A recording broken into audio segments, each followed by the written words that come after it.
సింహాచలం చందనోత్సవానికి సోమవారం దర్శనం చేసుకోవడానికి వెళ్ళి మృత్యువాత పడ్డారు ఉమామహేశ్వరరావు అండ్ భార్య శైలజ. అయితే ఈ కుటుంబంలో అయితే విషాదం అయితే నెలకొంది. సోమవారం దర్శనానికి వెళ్ళి తిరిగి రాని లోకానికి అయితే వెళ్ళారని చెప్పి వీళ్ళంతా బాధపడ్డ నేపథ్యంలో ఉమామహేశ్వరరావు తల్లి తండ్రి మనతో పాటు ఉన్నారు. అమ్మ, ఎప్పుడు వెళ్ళారు? మీకు చెప్పి వెళ్ళారా? మాకు రాత్రి చెప్పినారు, తెల్లవారు 2 గంటలకు వెళ్ళారు. 2 గంటలకు వెళ్తే నాకు కోడలు మెసేజ్ పెట్టింది, అత్త స్టార్ట్ అవుతుంది. మమ్మల్ని పడుకొని లేపలేదు, వెళ్ళిపోయారు. ఆ తర్వాత ఎన్ని గంటలు జరిగిందో మాకు తెలియదు. 8 గంటలకు నా మేనగోడలకు ఫోన్ వస్తే అది నాకు ఫోన్ చేసింది. అక్క సింహాచలం ఎవరు వెళ్ళారంటే మహేష్ శైలి వెళ్ళారమ్మా, అక్క వాళ్ళిద్దరూ చచ్చిపోయారు అన్నది. నన్ను ఎత్తునవారు బాదుకున్నాను బాబు, నేను ఎలాగుండు ధరించలా ఉన్నా, నన్ను చెప్పడానికి కూడా నాకు మనసు రాలేదు బాబు.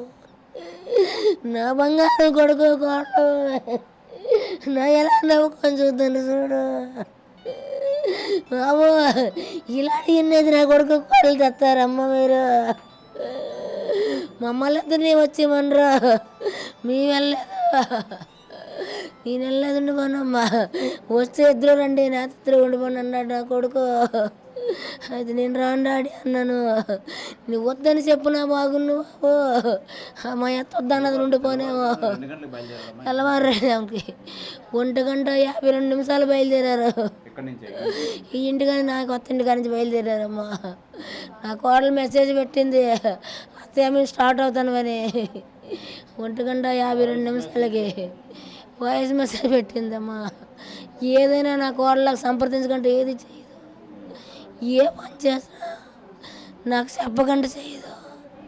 వెళ్ళేటప్పుడు చెప్పాలని పెద్దల ధర పిల్ల అన్నీ తెలుసు దానికి, నాకు చెప్పేసి ఎత్తుంది.